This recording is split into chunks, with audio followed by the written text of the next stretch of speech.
Hello and welcome to In the Diaspora with me, David Chisanga. Now, In the Diaspora is a weekly radio program that focuses on Irish migrants. The program follows the lives of people living in Ireland who left their home country either for work, study, business, or asylum. We would like to thank our sponsors, the Equality, Diversity, Inclusion and Interculturalism EDII Office of Mary Immaculate College. Now, today we focus on Florence Ajala, a lecturer at Mary Immaculate College. She's also a doctoral researcher right here at Mary I. Welcome, Florence, to In the Diaspora. Hello, thank you, Davy. Thank you for having me. We're super happy to have you come here in the diaspora. First things first, what does Ajala mean? Ajala. Yes, so Ajala is an African name. To be precise, is from the Yoruba tribe in Nigeria. So Ajala simply means like a traveler.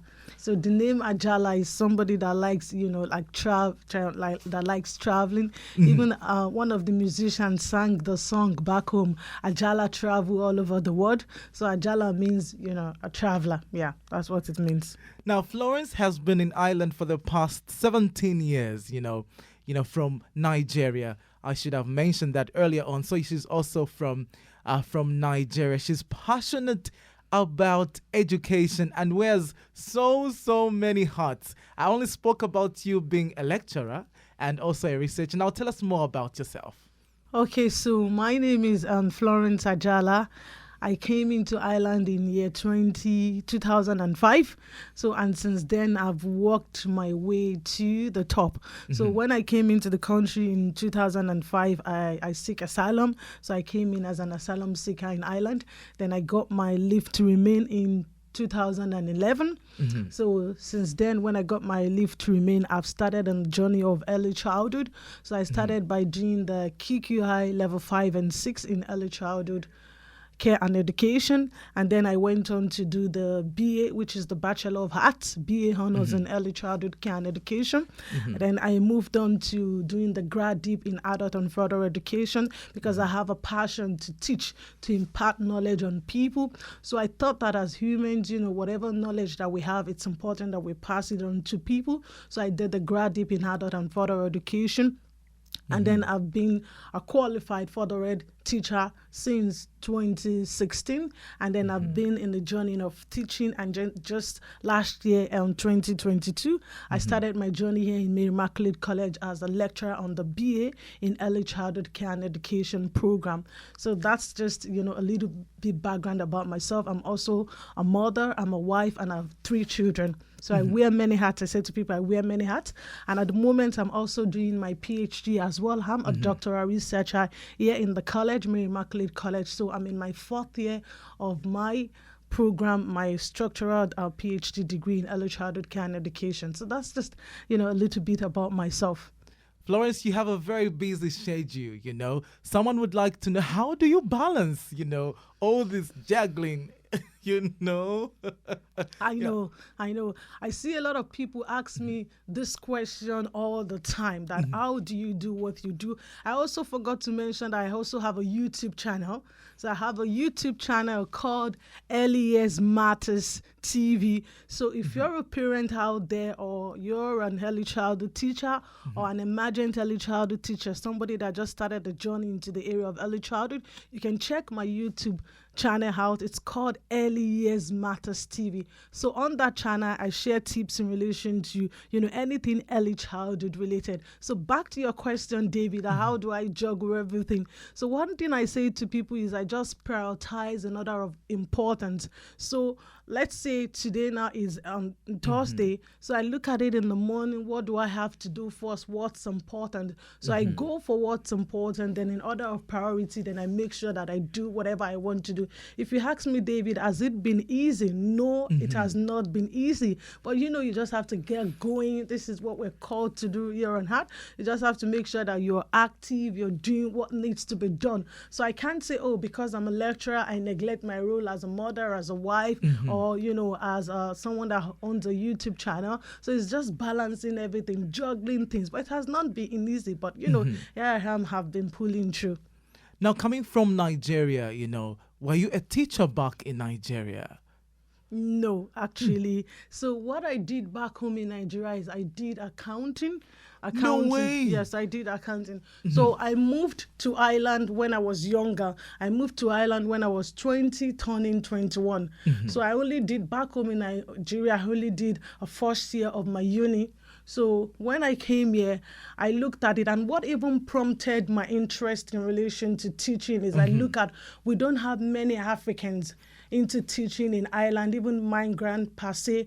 So I thought this was something that I just developed interest in. Like I said earlier, from doing my QQ high level 5 and 6 in early childhood, I just developed passion, for, the area of early childhood. So I thought that this is something that I could have, I could pursue. So, I came here and then I just developed the interest. And because I'm that person that loves this, migrant representation in Ireland. So I thought, we're looking for a change. We're saying, more migrant needs to be out there.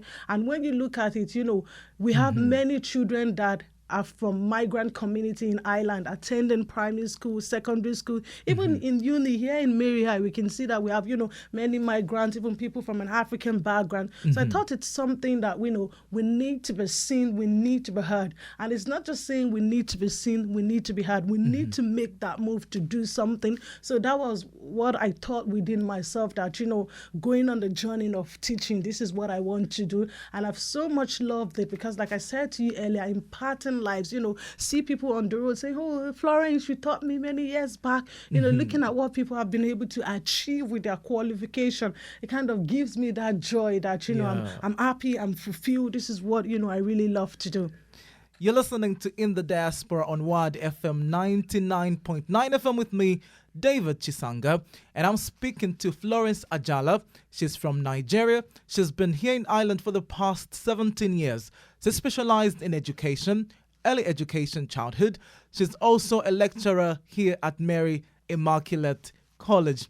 Now, let me walk you back in memory lane, Florence. When you arrived in Ireland, how did you feel, Flashing back to 2005, it wasn't easy, like leaving your home country, leaving your families, your friends, people that you're already used to. But then, you're coming here for safety, because you're looking at it, you're going to a place that you have to save for you. So coming here was, a little bit challenging. At some point I was homesick, leaving my family back home. Even when I started having children, there was no support, family. For instance, back home in Nigeria, if you have your child, you have people coming to help you, babysit while you go to rest. But, here in Ireland, you have to do everything on your own. But I must say that I'm grateful, to the government of this country of Ireland. Like I said to you, where I'm able to achieve today, it's thanks to the government, the support, the help is there, the platform is there to all people, So, but like you said, from Nigeria here, it wasn't easy many years back, but now, things have really settled down now. My kids are grown up, so they're kind of like, doing their own thing with little support just from myself. But, that navigating from Nigeria to Ireland many years back wasn't easy, cultural shock, even in times of, the weather as well, back home in Nigeria is always very, summertime, you're always hot, and moving back here is cold. You have to wear your, a jacket, scarf, hat, boots, the weather alone, like you don't feel like going out all the time because you're not used to this kind of weather. Even people as well, like, predominantly back home in Nigeria, we're black, and then coming here, you're mixing with people of different nationalities. It's just all about, striking that balance, looking at it that this is a system that you have to blend. But was it easy navigating those systems? It wasn't easy in times of even, seeking for house, accommodation, everything wasn't that rosy. You have to be the one to kind of fight for it, like coming here to Ireland is not, okay, you have everything at your beck and call. So whatever you want to do, you still have to go out there and, make that move to do things for yourself. But, just in a nutshell to your question, it wasn't easy, but slow and steady wins the race, slowly and surely, I was able to get there. And here we are now, 17 years later.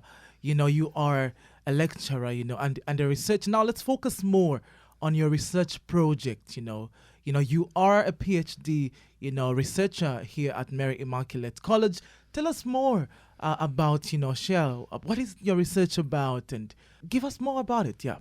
My research is looking at, 15 Nigerian mothers living in Ireland in relation to how they've engaged with their children's preschool early childhood education. So these are mothers that had children attending preschool, availing of the free preschool year from 2020 to 2022. So I interviewed 15 Nigerian mothers. And you might be wondering, why do I have to go about interviewing Nigerian mothers? This is coming from, like my passion that I said earlier, that, Africans, immigrants, we need to be heard. We're not seen enough in relation to research. So I thought, what can I, add to the system? What can I contribute to the system? So I thought to investigate this group of mothers in relation to how, how they've been part of their children's early childhood education, and research has proven that the period of early childhood is really important. That's the time that most learning takes place, and it's important that parents are part of their children's early childhood education. So, I had interviews, mothers from, Limerick, from Galway, from Cork, from, different provinces of Ireland, in relation to, how they are engaging with their children's early childhood education. And, in relation to the question that you asked me earlier, that what was it like, transitioning from Nigeria back to Ireland? That was one of my interview questions that I asked these mothers, that what was it like, for them moving from Nigeria back to Ireland. So, and most of the things that they said kind of like resonate with me. These were the things that I passed through myself. So they were talking about, navigating, the Irish system, the different system in terms of like even getting accommodation houses, their qualifications back home can't be used here because, the system in such a way that you are starting all over again. They talked about, lack of family and childcare support, for mothers generally in Ireland, that, okay, like, no support. You have to be the one, to look after yourself. You have to be the one to look after your children. You're multitasking. So, that's just what my research is all about. I can go on and on and on. I can see the passion. This, and I'm so happy that, I was able to do the research. I'm still in the process of putting things together, writing my findings. So this is just what, my PhD research is all about. Very interesting, actually. Thank you, I David. would say. Very interesting. And we have more questions about it. But for now, let's remind the listener, you're listening to in the Diaspora with me, David. And I'm speaking to Florence. She's from Nigeria. She's a lecturer here at Mary Immaculate College, looking at early childhood in her research project. Now, you are still working on your project, but how are the findings, coming on? What's really standing out for you? Yes, so in relation to my research, a lot of things has been coming together. Like I said, I could see from this mother's perspective, what they've gone through is something that I've, gone through the process myself in the past, and the mothers talking about their challenges. Because, sometimes we think, sometimes we look at it from an outside point of view that, okay, parents don't want to be part of their children's life. Now look at it from an early childhood perspective, but they could have some challenges that is, preventing them. They want to be part of their children's life, but there are some challenges. Like this mothers now, they talked about three main challenges. Some of them talked about their work. They're working. They're very busy. They don't have that time. Even when the preschool teacher want to meet them, they don't have that time because of their work commitment. Some of them are even talking about they can't do things with their children because of their work. They have to work, and it's coming back to I have to work and provide for my family. One person said, and I quote, I have to work for my family, I have to provide for my kids. So this is what is stopping her, meeting time, she can't be there because she has to go to work. I could go on talking about what they were on about work, and most of them are even talking about cultural differences between them and the early childhood educator, because they moved from a country where the culture is different, and coming here to Ireland, the culture is different as well. Like one mother was talking about potty training, and David, you can agree with me, you're an African as well. The way we like to potty train our children at a certain time, make sure that they are potty trained. So This mother thought, oh, she's done her work, her child is potty trained. But, her child moving on to preschool had, few incidents. And this was during COVID, that they have to come up with a situation saying the child has to be on, a Pampers while she's in preschool. And, the mother couldn't go in because it's during COVID time, and she's limited. All she could do was everything on the phone. But she was like, oh, previously, when her other child was potty trained, she was able to go into the preschool, to offer support. But because of COVID, she couldn't. So she was like, she expressed that her child was living two lives. In preschool, she was wearing nappy. At home, she was fine, she can do things. So, she was on about, how frustrated she was, and she was like, this is due to COVID. And, few years back, COVID, everything was shut down. You can't go in, just put, they were even complaining about they can't go into the preschool. Previously, they would have go in, see what the preschool looks like. Some of them said they don't even know where their children are sitting down, their children classroom. So this was really was 2020, that was when COVID really kicked in, And one other mother was also talking about thumb sucking. In Africa, thumb sucking is a no for us. But, our child thumb sucked. And she was like, she thought maybe in the preschool they would have done something to stop her child from thumb sucking, but nothing was done. So they're looking at it from that cultural difference. So they felt, assuming the early childhood educator have the same culture with them, they would have understand like the things like, thumb sucking, potty training is not taken likely, in Africa, we need to, nip it in the butt. So, they talked about cultural differences, and then, they talked about COVID, for instance, like I said, so these were the challenges. So you can see that from this research, I was able to find out that it's not that Nigerian mothers don't want to be part of their children's early childhood education, but there are some influences, there are some challenges that is, preventing them.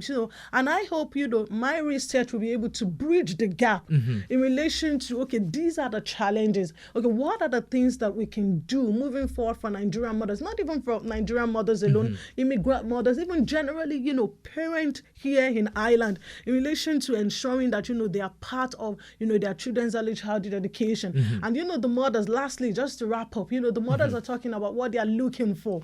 So they are like, okay, post-COVID, now that everything has settled down. It's not that COVID is still there, but things are kind of like, relaxed down.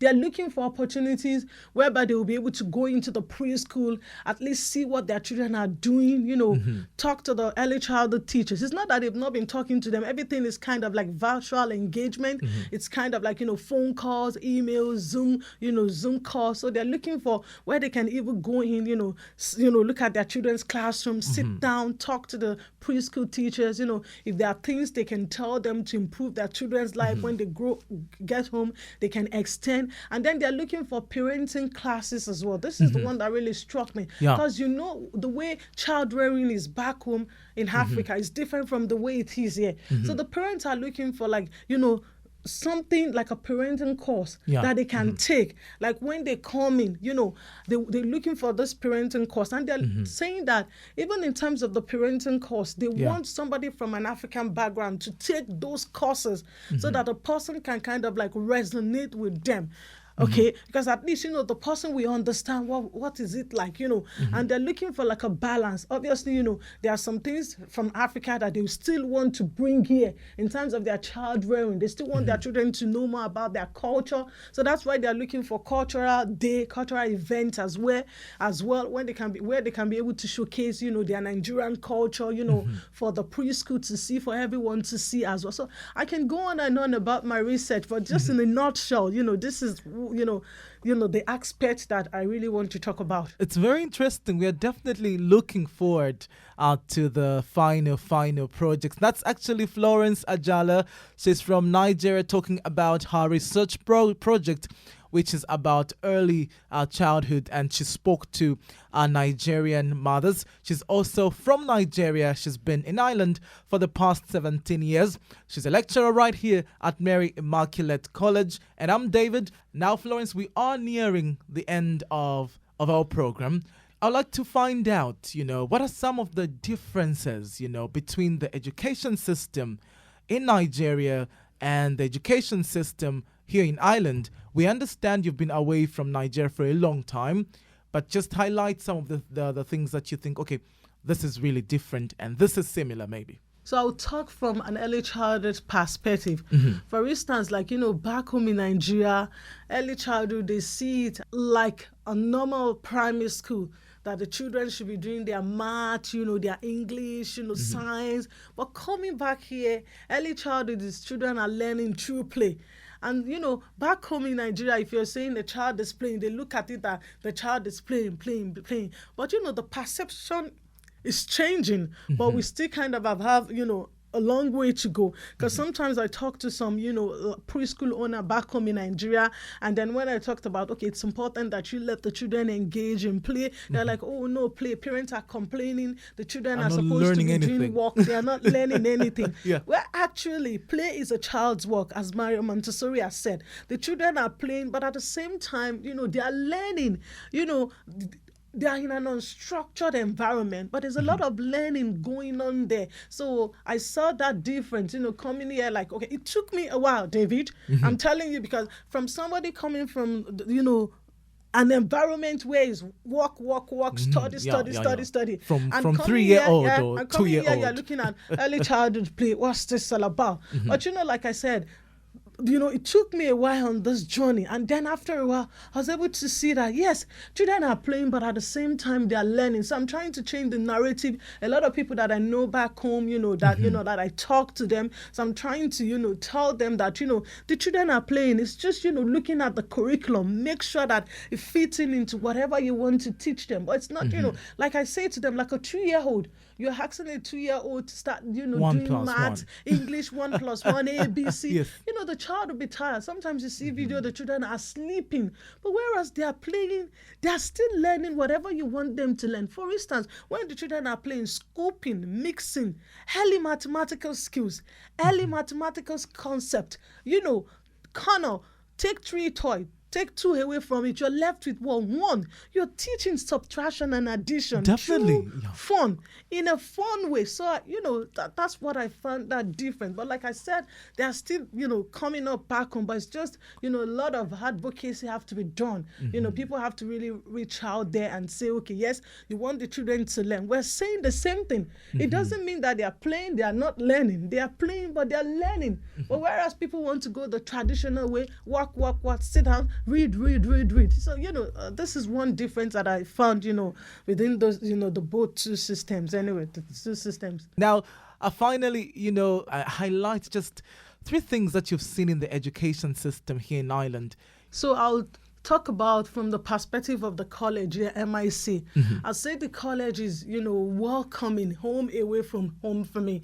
I love this college. I've been studying here since 2013. It's a welcoming environment. You don't feel like, because you are from an African background, you don't have a say.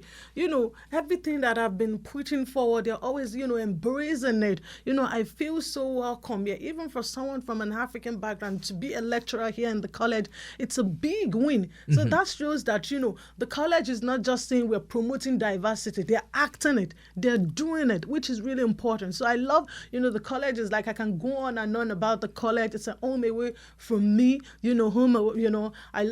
my colleagues as well, they've been so nice, my students as well, they make the atmosphere just, welcoming for me. I'm not in the college feeling lost or feeling lonely that what am I doing here? I don't really fit in here, And I also love the education system in such a way that, it's easier to get to the system than back home. I don't know about you, David. I speak for myself. In Nigeria, like a 4-year program could end up being a 7-year program. Strike.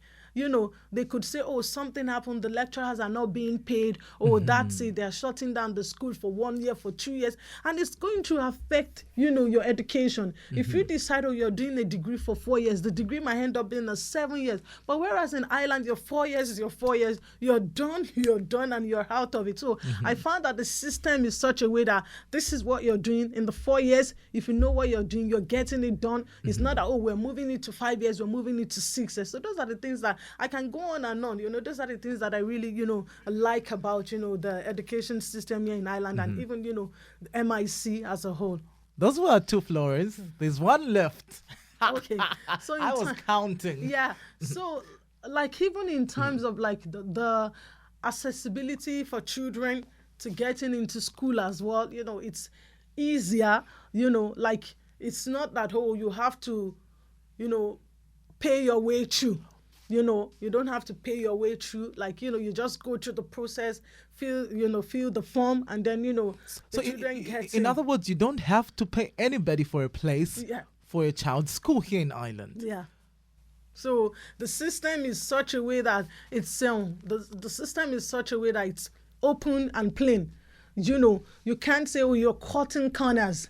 You want to go through somebody is charging you money to pay, somebody is charging you money to do this. You just get things done when you follow the process. And it's just the same, like for instance as well, you want to do your degree, like all you just do is get your CAO point, and you get in. It's not that you have your, I know some people back home, they have their points, they can't even get in because it's on the first come, first serve, is who you're like, before you get in, you're like talking to people of the boss, please, can you get my child in? Whereas it's not, the system here is, whatever you work for, you get it. It's not, I didn't get it because even though I have the point, you would always get it. You have your point, you get whatever you want, and you do your course. Finally, Florence, finally, finally. What do you miss the most about Nigeria?